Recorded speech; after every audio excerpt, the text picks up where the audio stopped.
Hi, good afternoon, everyone, and welcome. We're just letting everyone in, but we'll get started shortly here, just in the interest of time. So thank you for joining us today for today's Amplify Care webinar, Healthcare Clinicians Driving Innovation Using AI to Build the Tools You Actually Need. My name is Megan Smith, and I'm a Change Management Specialist at Amplify Care. We have two physicians today we are very excited to be collaborating with who are leading some really amazing work in this area, Dr. Byron Song and Dr. Kevin Brophy.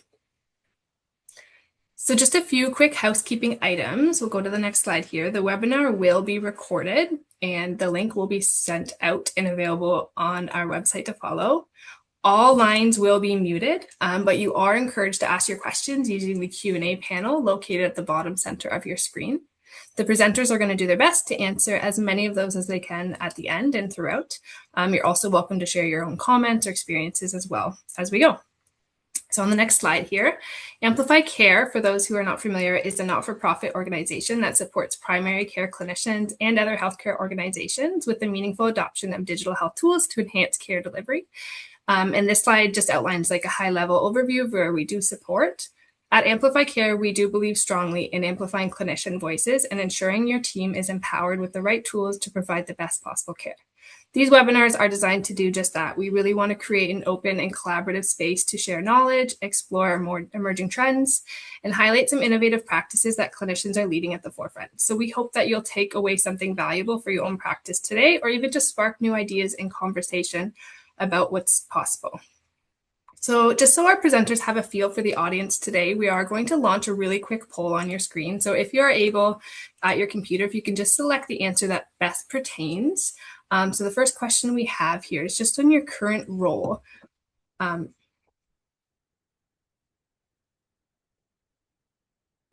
think we're working on it there.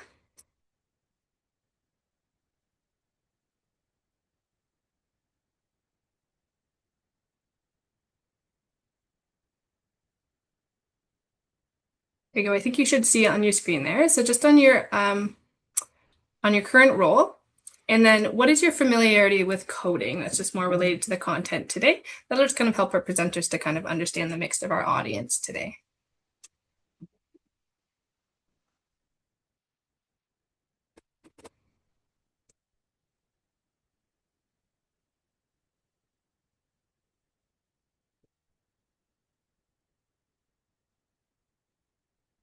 Okay, so I think we'll move forward. I'm not sure if we have that collected,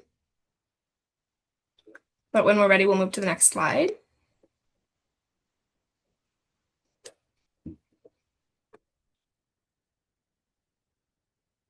Okay, so I'm very pleased to introduce you to our physician presenters who are at the forefront of clinician-led innovation in digital health.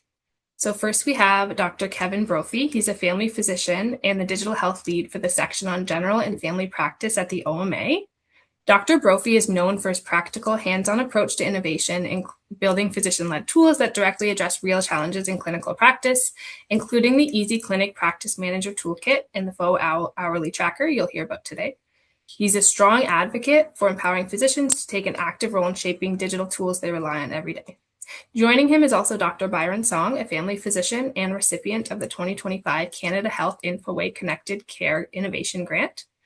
Dr. Song has developed several physician-focused tools, including a widely adopted OHIP RA reader, and is currently building Amelia AI, an AI-powered chart co-pilot designed to help clinicians quickly navigate both structured and unstructured patient data, which he'll demo for you today.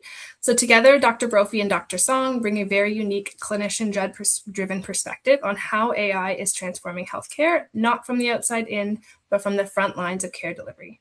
So with that, Dr. Song, I think we'll hand it over to you. Thanks so much for the introduction. And I understand today is also World Family Doctor Day, so just shout out to my other family medicine providers. As Megan mentioned, I'm Byron, and joining me today is Dr. Kevin Brophy. And we're so excited to be here with you and appreciate you all joining us on your lunch hour. We'll be sharing with you our journeys of building tools using AI, our learnings, and hopefully setting you up with some practical tips so you can as well. So with that, let's move to the next slide. Before we get started, a couple of disclosures. We don't endorse any one specific tool over another. And as builders ourselves, you'll hear some of the tools we've built, most of which are free and we don't get any financial benefit from today. Yep, and just to highlight as well too that as similar to all of you, we all wear lots of different hats, and today I'm coming to you wearing just the Dr. Kevin hat, not in any of my other roles or any of my other positions. So excited to be sharing some of this kind of fun stuff we're doing together. And if anyone is wondering around that poll that went out at the beginning, I would probably like still classify myself in the beginner category around coding. So if you're in there and you're worried about what you've gotten yourself into today, then don't worry. We're here to guide you along and bring you up with it. So, perfect. So we'll move on to the next slide, please. So the whole journey kind of really begins with this frustration that you can all identify with. There's a lot of issues and a lot of administrative burden. The system's slow, it's fragmented, it doesn't really account for our reality and our workflows. And we're often acting as like data clerks or performing like repetitive tasks, or we're doing the same task again and again and again, which can be quite frustrating. So kind of the concept and the idea for this has come up is kind of like, well, how do we start to solve these problems ourselves? Because when it comes to market from an institution, it doesn't always meet our needs. So how can we start to really make sure that we're kind of optimizing our own work? Yeah. And so with AI now, things are a little bit different. There's so much development, but in healthcare, it feels like us clinicians are still stuck using pretty primitive tools. So while there's a lot of activity everywhere towards building things like an AI doctor, I'm still stuck here having to manually separate faxes that I receive when page 1 and page 2 are for different patients. But with AI coding agents, like Kevin has been talking about, maybe we don't need to wait for solutions that actually work for us anymore. Whereas before, asking for a solution may have meant submitting a ticket to our vendor or subscribing to yet another add-on. AI and AI specifically coding agents present a great alternative, building it ourselves. And so that's our thesis for today. Clinicians can now be builders as well, not just users. So let's go to the next slide.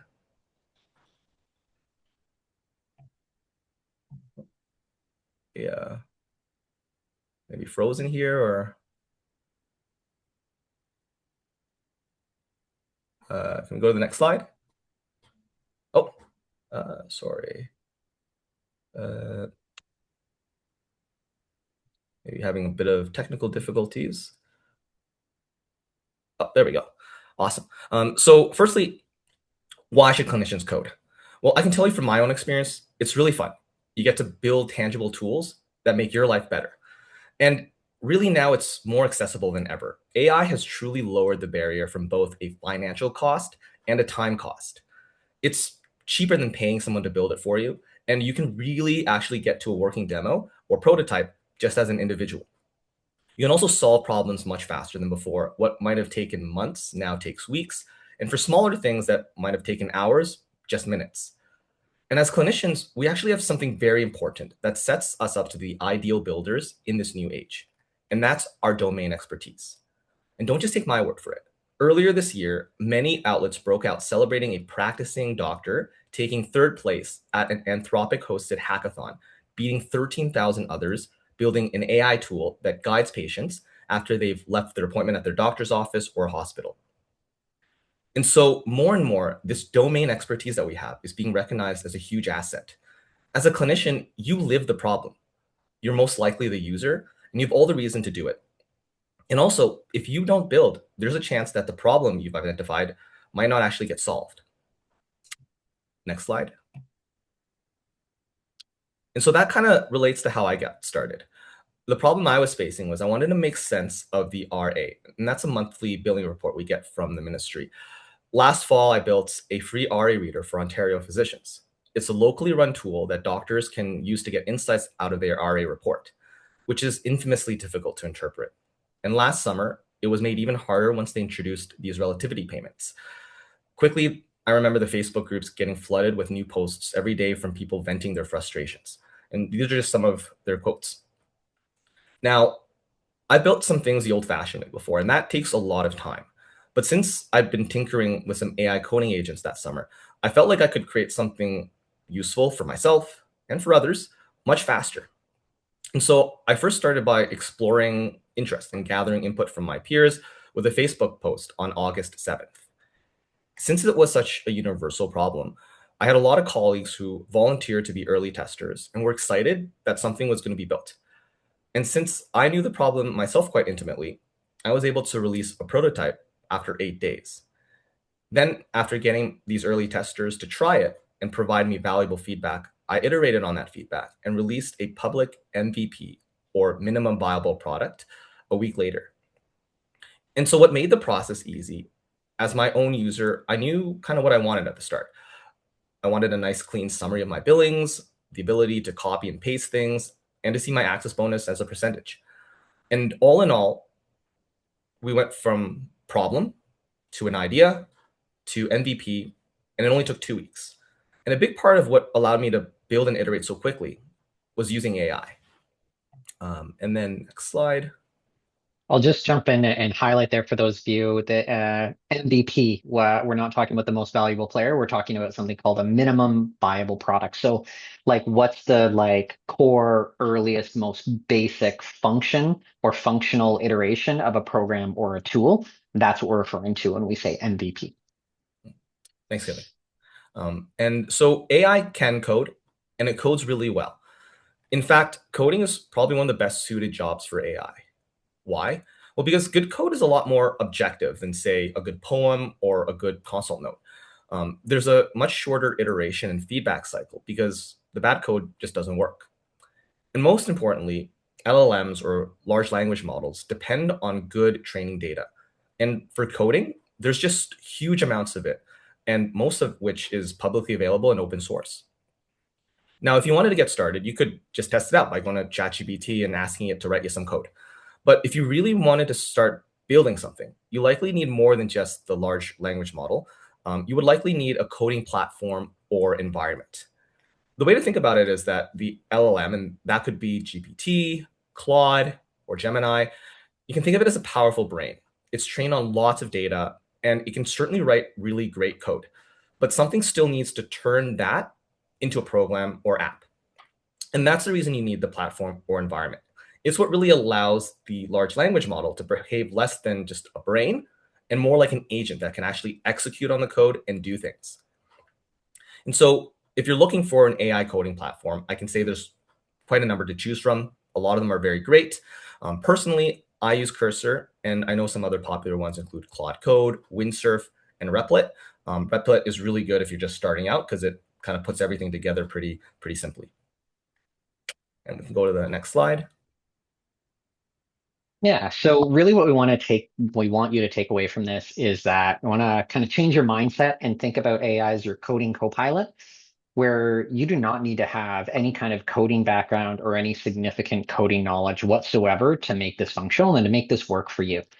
The AI will do the syntax, and you're there to provide the vision and the guidance. So think of it as like a co-pilot or a coach, where you can not only use kind of these agents or these LLMs to come up with the specific code itself, but really importantly, and probably more importantly, you can use it to help kind of break your problem down into different steps, different issues, to identify different options for how to tackle it, and then start to set it forward in terms of accomplishing that afterwards, where you can have it help you plan it out, and then you can give it the task to actually do the code to execute what you've decided is the problem you're trying to solve. And again, like we alluded to before, you have the knowledge as like the superpower. Because the coding barrier is so low, the superpower is the subject expertise, which we have in droves around our workflows.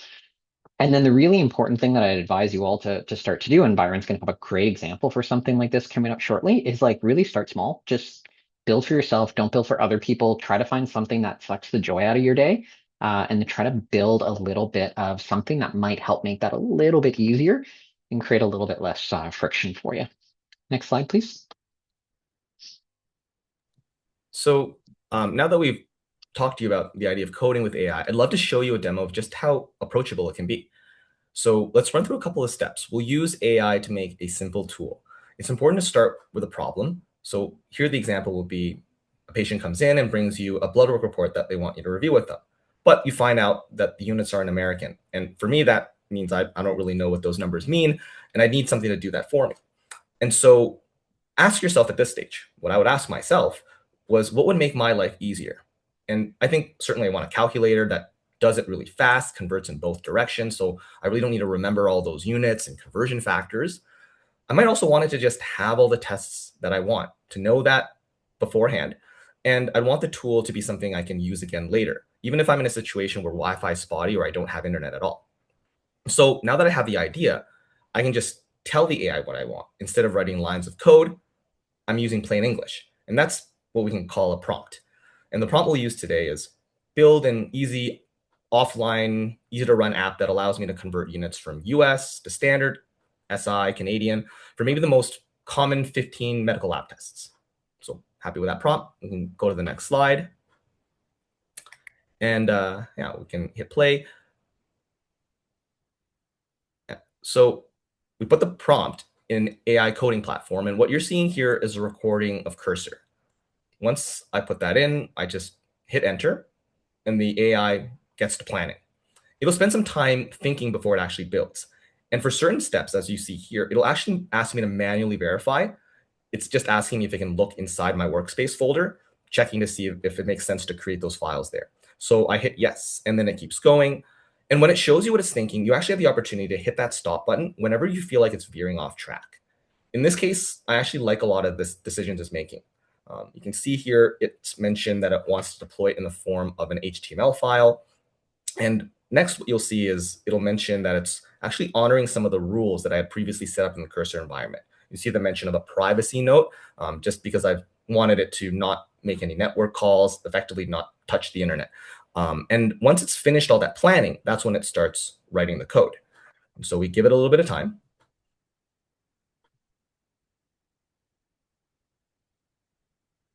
You can go grab a drink or something like that. And there, in the end, it's written 335 lines of code, and it even summarizes it for you there. And you can see at the very start, it tells you that it's created an HTML file, and I can open it in my browser. And so I can proceed to do that, and I click open. And now we can take a look at what it's built. I start off just by testing out a couple of things, some tests that I kind of know the numbers roughly in my head to just make sure it's doing the right thing, and it is.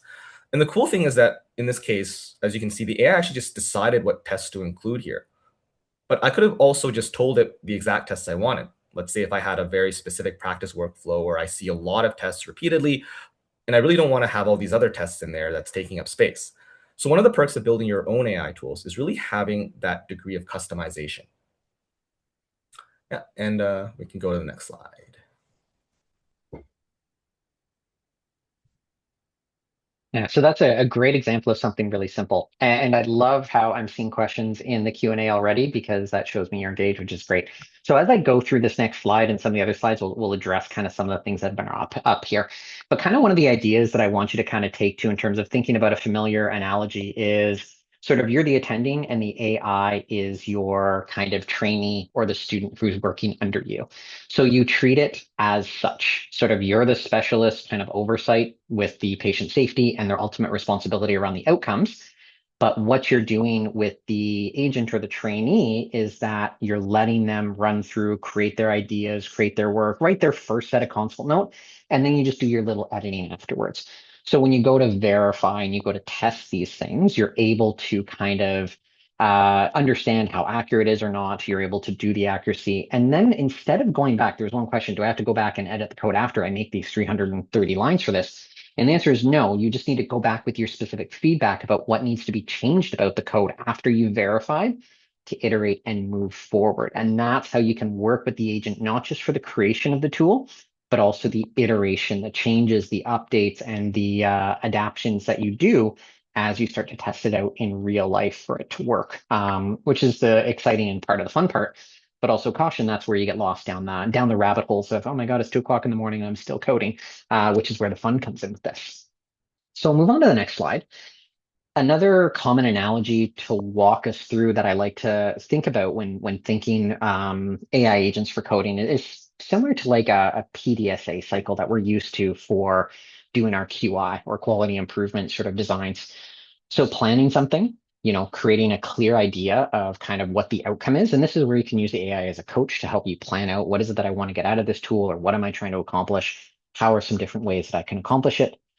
Then you do it. So vibe coding, and essentially what vibe coding is that's exactly what Byron just demonstrated. You're not interacting with the code at all. You're just prompting the agent based on the criteria or based on the rules or based on the instructions that you give it. So then what we would do is vibe code. So just kind of, this is what I want to build. You build it, and then you have the test come out. So you have that final product that Byron showed you.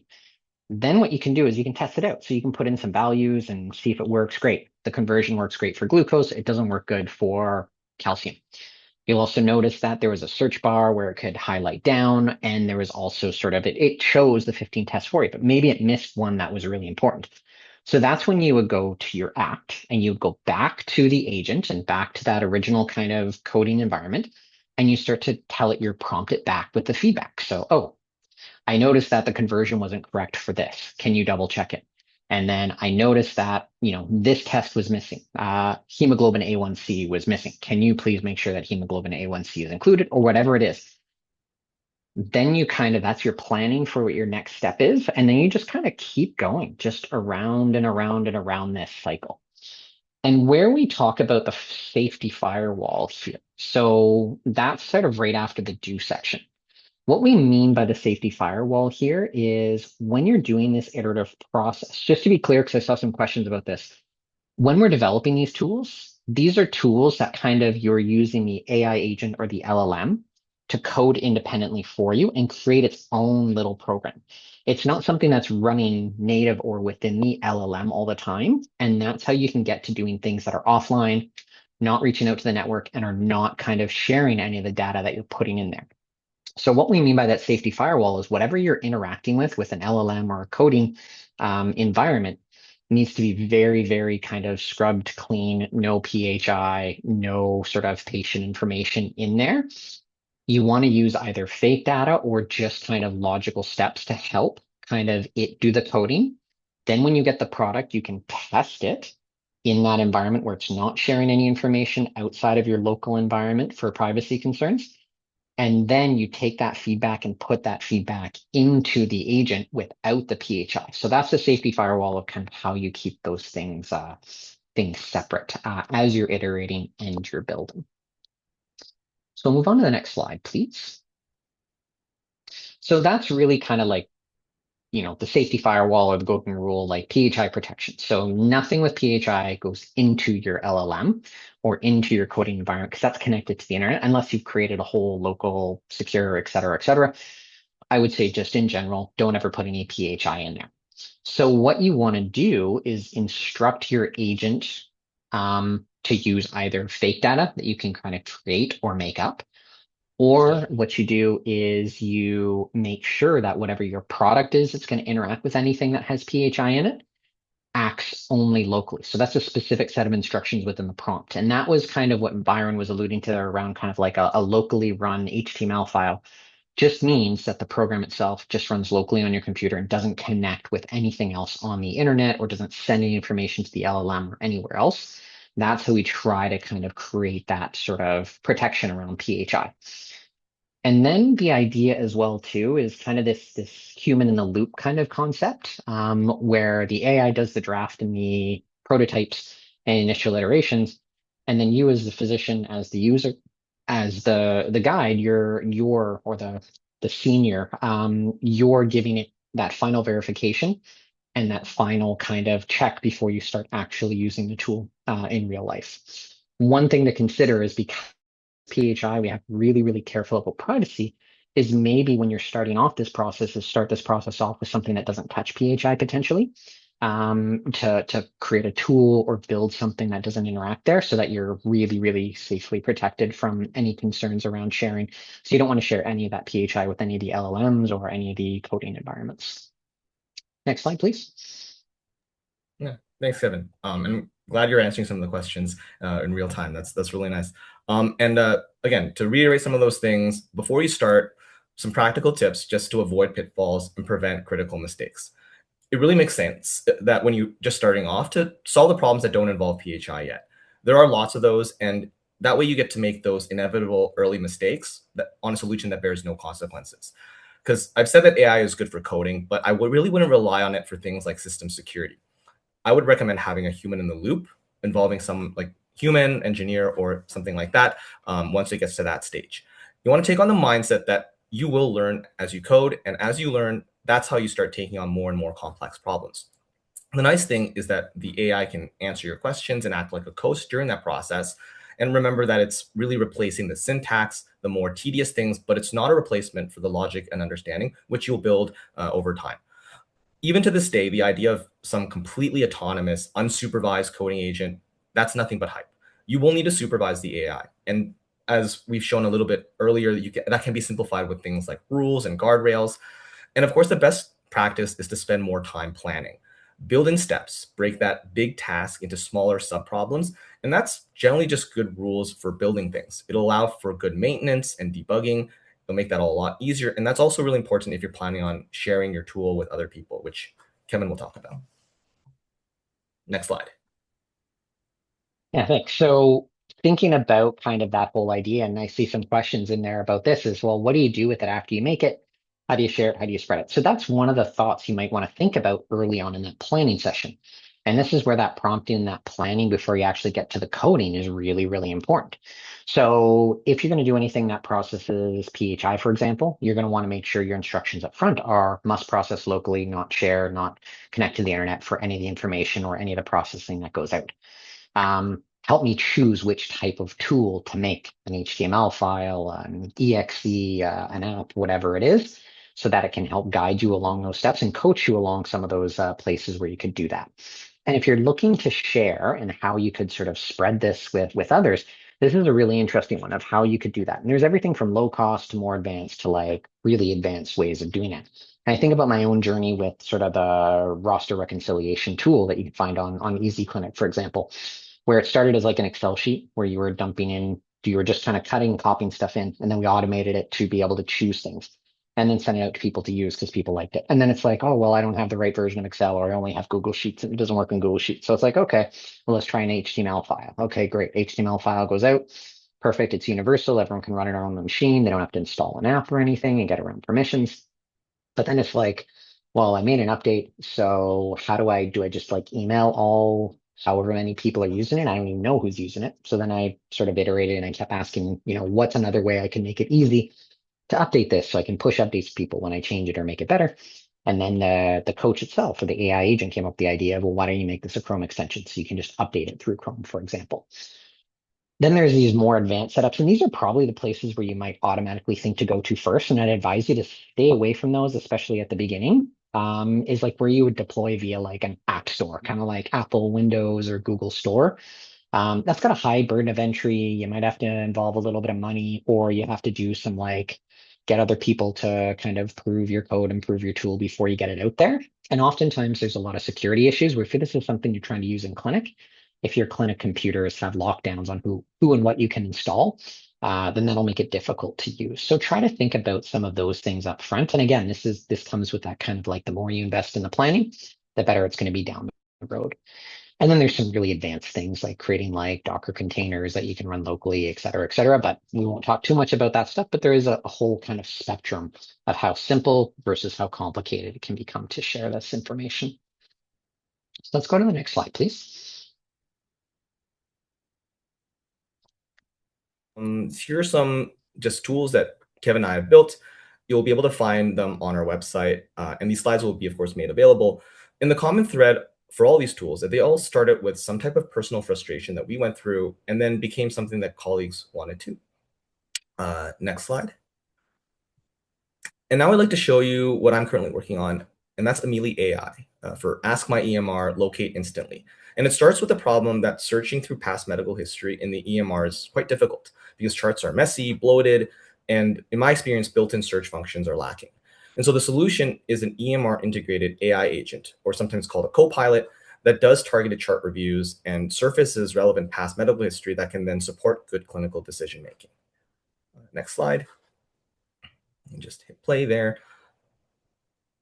And so what you're seeing here is an EMR integrated, or it's a demo environment of an EMR, and we're dealing with a synthetic patient, a fake patient that's 65 years old and has a rich health history.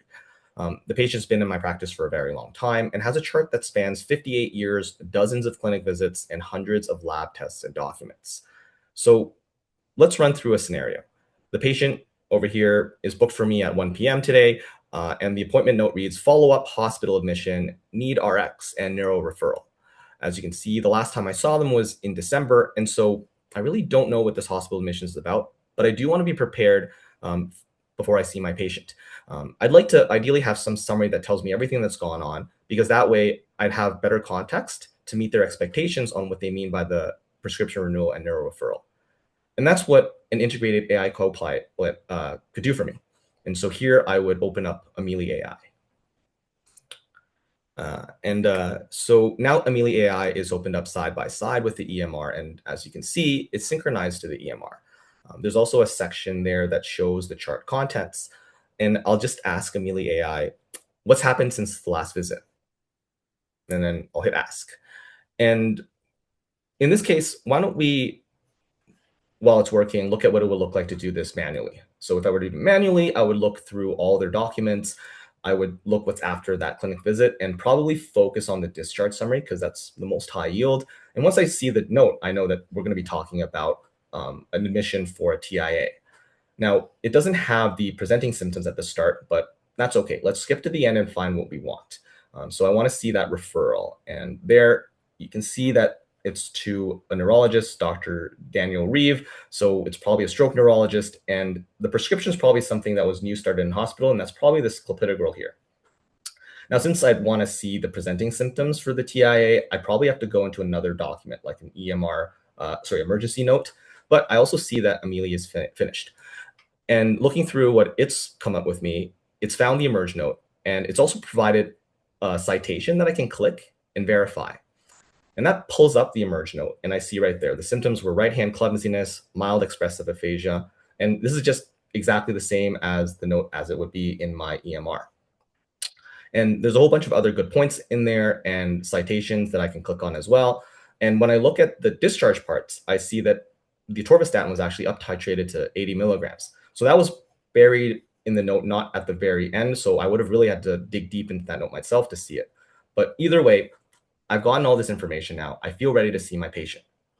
Now, let's say the scenario happens where they tell me that they've actually not heard back from neuro yet. And that's worrisome because it's been a month. And it's possible that the referral might have gotten lost or not sent. And as the patient's family physician, this is a situation where it probably means that I'll have to write the referral from scratch.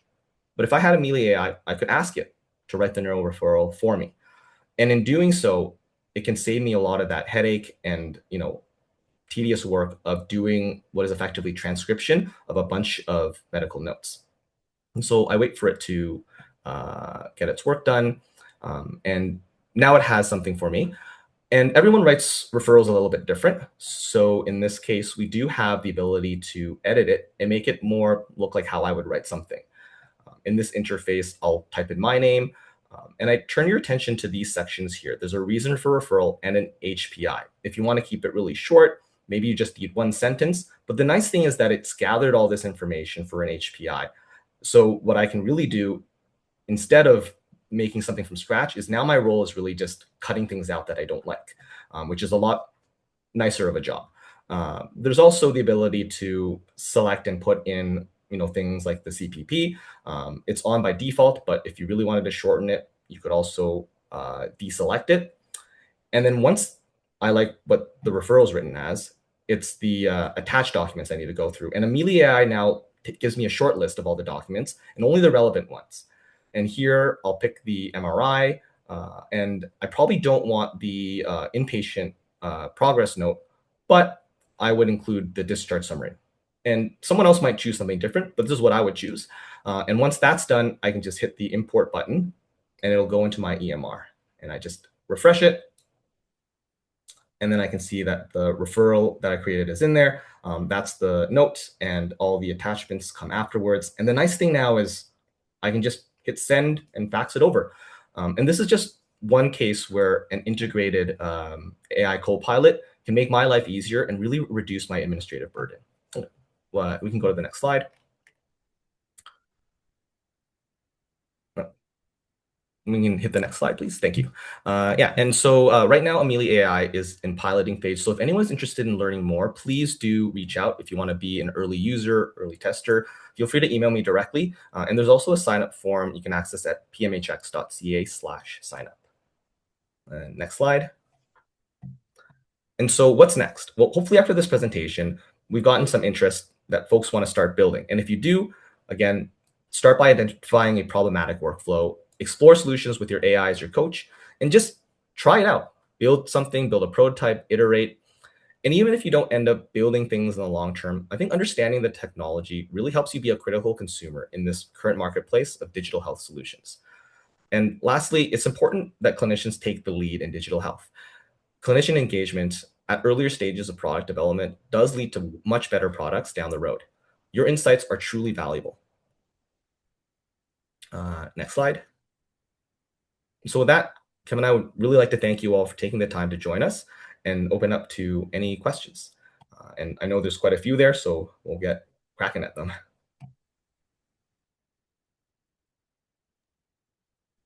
That was great. Thank you so much, Dr. Song and Dr. Brophy, for presenting today and sharing your knowledge, experience, and work. We can see by the Q&A, this has sparked a ton of conversation and questions, and we love to see all the engagement and interest. I think some of these have been answered, but we do have a few minutes. We can hopefully get to just a few more. If we are unable to answer any of your questions today, we will send out a tip sheet with the recording so we can hopefully address any questions there. And I see Dr. Brophy, you've been actively answering some questions in the chat for people as well, so that's great. Just looking at a few more that are coming in, and feel free to type some more in if you have more. So one question is Amelia local, and how does it get the info from the patient chart? Oh, I think you're on mute. Yeah. So for Amelia AI, it currently is integrated with the EMR. What you're seeing in the demo is just a sandbox environment. But the goal, of course, for something to work really well is to be integrated with the EMR and interact with that data directly. The question's more towards like kind of the topics of running things locally versus like from like a privacy perspective. Right now, the system is set up that it runs on premises with a local large language model, meaning it doesn't connect to the internet. The problem is solved with a large language model that can fit in a reasonably sized machine. And I think these are all kind of great things to think about as well if you're building things that could use LLMs, because then there's actually a really cool kind of framework about thinking about using a local LLM versus using some of those big ones out there like GPT, Claude, and stuff like that. So hopefully that answered that question. Yeah, and I think you touched on this as well, but similarly, kind of along those lines, are the tools that assess the output of these coding platforms, are there tools to assess the outputs of the coding platform? So, for example, giving the code to another AI system and asking it to assess for areas of improvement. That's a great question. I'm not aware of any kind of like standard sort of like this is the guideline or this is the place that will like double check where you're at in terms of your code or within what the program is. This is where I would say you go back to that idea of like you being the attending and then the agent or the LLM as your trainee, where you're kind of going to be the checker based on the output. And you can always sort of use your agent specifically to ask it those questions. Like, I want you to run through the code, like as a prompt, you could say, I want you to run through the code and I want you to look for places to optimize this. Or this is really the final outcome that I wanted is I want a really, really quick, easy way to be able to convert units from tests, going back to Byron's earlier example. Give me some ideas of how I can make this more efficient. You could ask it as well too, like you had a great great point around sort of equitability there. And that's a really, really tough one and a really tough barrier with AI as just the reality of where it's pulling information from. So be mindful of that in terms of kind of any biases it may be bringing into, and try to challenge your agent on prompting with it. And then remember, you're going to be the one in charge of kind of that final output. And if you're worried about kind of what you're working on, so certain parts, certain problems are going to be a lot less you're going to have a lot less worry about bias in terms of things like if it's a simple mathematical problem like converting from this unit to that unit, um, there's going to be a lot less risk of that. But if you're kind of interpreting entire charts or other things, then you might want to be sort of mindful about what's being fed into that. And you may want to specifically put in prompts about sort of equitability and things like that, depending on what your ultimate outcome is. Yeah, great answer. And there's a ton of questions just around privacy and liability implications and things. And just kind of to that, there was a question about the output and does the output change over time? Do you have to keep monitoring it? Yeah, similarly to like a trainee, like the trainee is always there and it's always you as the attending, who's ultimately responsible for what comes into it. So for example, when you say like I need to monitor the outputs, it kind of depends on what is the tool that you're using, for example, and what's changing. So Byron's RA reader, for example, that's going to need, if you think about like what's the input going in terms of the output that I'm trying to get, when the input is changing, so OHIP has decided that they're adding a new section to the bottom, that's when you're going to have to really pay attention to your outputs to make sure that everything's still aligned. So when your input's changing, that's a really important time to monitor for that adjustment or that change in your output to then go back and do that iterative PDSA cycle around what your tool is trying to accomplish. So it very much depends on that piece. If your input is staying the same because you've created a program that's always going to follow the same rules, the output's always going to follow those rules. So really, I'd say the key highlights for you if you're going to make something is when that input shifts to something slightly different, that's when you're going to have to really pay attention. And a question for you, Dr. Song, there's multiple of the same one, just about which EMRs does Amelia integrate with or other tools here integrate with?